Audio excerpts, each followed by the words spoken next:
नमस्कार मित्रांनो, परत एकदा तुमचं या अँग्युलरच्या सिरीजमध्ये स्वागत आहे. तर मागच्या व्हिडिओमध्ये आपण अँग्युलर म्हणजे काय आहे, सिंगल पेज ॲप्लिकेशन म्हणजे काय हे सगळं समजून घेतलेलं आहे.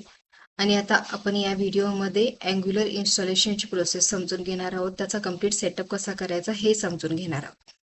तर अँग्युलर इन्स्टॉल करण्यासाठी आपल्याला दोन मेन गोष्टी लागतात.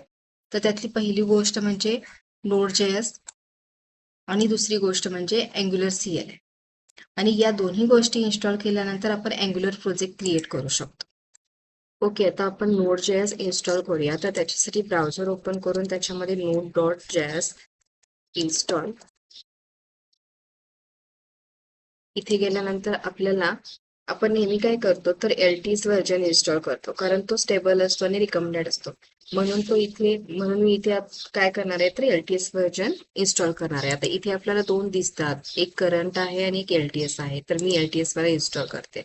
आता ऑलरेडी मी डाउनलोड केला होता, मी आता सुद्धा डाउनलोड केला, तो ऑलरेडी इन्स्टॉल आहे माझ्या ह्याच्यामध्ये. त्यामुळे नॉर्मल जसं आपण एखादा सॉफ्टवेअर नेक्स्ट करून इन्स्टॉल करतो, तर तसंच इथेही एक्स्ट्रा काही सेटिंग चेंज न करता नेक्स्ट करत इन्स्टॉल करायचं. आता हे चेंज, रिपेअर आणि रिमूव्ह हे माझ्याकडे ऑलरेडी इन्स्टॉल असल्यामुळे हे ऑप्शन्स दिसत आहेत. जर तुमच्याकडे नसेल इन्स्टॉल तर ते तुम्हाला ऑप्शन्स दिसणार नाहीत. इकडे नेक्स्ट वरती इनेबल असेल हा बटन. तर आता मी हे कॅन्सल करते. आता हे इन्स्टॉल झालं आहे की नाही हे चेक करण्यासाठी आपल्याला कमांड प्रॉम्प्ट ओपन करावे लागेल. ओके, तर आपण कमांड प्रॉम्प्ट ओपन करूया. आपल्या प्रोजेक्टसाठी मी एक फोल्डर क्रिएट केलेला आहे, माय प्रोजेक्ट. तर इथे आपण CMD ओपन करणार. कमांड प्रॉम्प्ट ओपन झाल्यानंतर आपण नोड स्पेस -v म्हणजे जे आपण LTS वाला व्हर्जन इन्स्टॉल केला होता तर तो इथे आपल्याला दिसेल. त्याच्यानंतर आपण npm स्पेस -v ते व्हर्जन दिसेल. आता याच्यानंतर आपल्याला काय करायचंय तर अँग्युलर CLI पण इन्स्टॉल करण्याची गरज आहे. तर npm install -g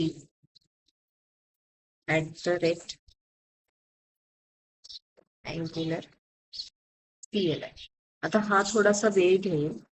त्याच्यानंतर आपल्याला Node.js आणि CLI हे इन्स्टॉल झालेले आहेत की नाही हे चेक करायचंय. आता Node.js तर आपला इन्स्टॉल झालेला आहे, ज्याचा आपण LTS व्हर्जन इन्स्टॉल केलेला आहे, बरोबर. आता CLI चेक करू. तर CLI जर चेक करायचं असेल तर LG व्हर्जन इथे तुम्हाला दिसेल की अँग्युलर CLI, Node.js आणि पॅकेज मॅनेजर हे सगळे तुम्हाला इथे शो होत आहेत. आपण जे इन्स्टॉलेशन केलेले आहेत ते तुम्हाला इथे त्याची समरी दिसते. ओके, आता काय करायचंय की आपण जो फोल्डर क्रिएट केला होता माय प्रोजेक्ट, तर ह्या फोल्डरमध्ये डिरेक्ट आपण प्रोजेक्ट काम चालू न करता तिथे आपण एक नवीन हे करणार आहे, क्रिएट करणार आहे. काय तर एक फोल्डर क्रिएट करणार आहे. त्या फोल्डरमध्ये आपल्याला आपले काम चालू करायचं. तर त्याच्यासाठी काय कमांड असेल तर न्यू, तुम्हाला कोणत्या नावाने सेव्ह करायचं आहे ते तुम्ही तिथे नाव देऊ शकता. मी देते की अँग्युलर प्रोजेक्ट.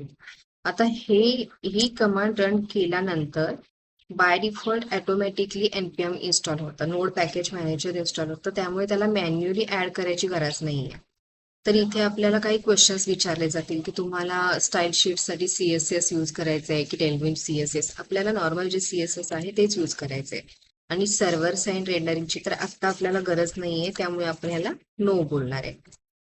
आता इथे पॅकेजेस इन्स्टॉल होत आहेत, थोडासा वेळ लागेल, आपण वेट करूया.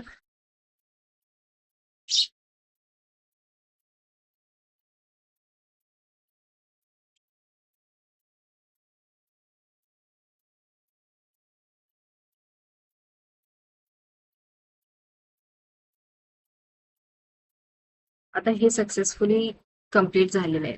तरी सुद्धा तुम्हाला डी फोल्डर मध्ये माय प्रोजेक्ट नावाचा फोल्डर, म्हणजे सध्या तुम्ही कुठे आहात हे समजते. पण ऍक्च्युली आपल्याला काय करायचंय, आपण जे फोल्डर क्रिएट केलेलं आहे आता अँग्युलर प्रोजेक्ट, तिथे आपल्याला जायचंय. त्याच्यामुळे CD म्हणजे चेंज डिरेक्टरी आणि आपण जे क्रिएट केलेलं फोल्डर होतं त्याचं नाव, म्हणजे आपण तिथे कामाला चालू करू शकतो. आता आपल्याला दिसेल डी मध्ये माय प्रोजेक्ट नावाचं फोल्डर आहे आणि त्या फोल्डरमध्ये अँग्युलर प्रोजेक्ट असा आहे. आता ऑलरेडी जर तुमच्याकडे व्हिज्युअल स्टुडिओ कोड असेल तर तुम्ही ही कमांड डायरेक्ट रन करायची, कोड स्पेस डॉट. तर आपला प्रोजेक्ट तिथे ओपन होईल. कुठे? जे आपण अँग्युलर प्रोजेक्ट नावाचं फोल्डर क्रिएट केलं होतं तिथे. तर इथे आपल्याला टर्मिनलमध्ये यांची सम म्हणून कमांड रन करायची, म्हणजे आपला प्रोजेक्ट रन होईल.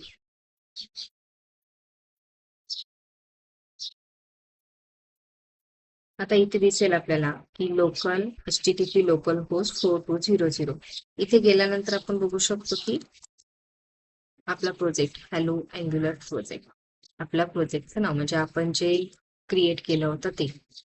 तर अशा पद्धतीने तुम्ही ह्या सगळ्या स्टेप्स करून बघा.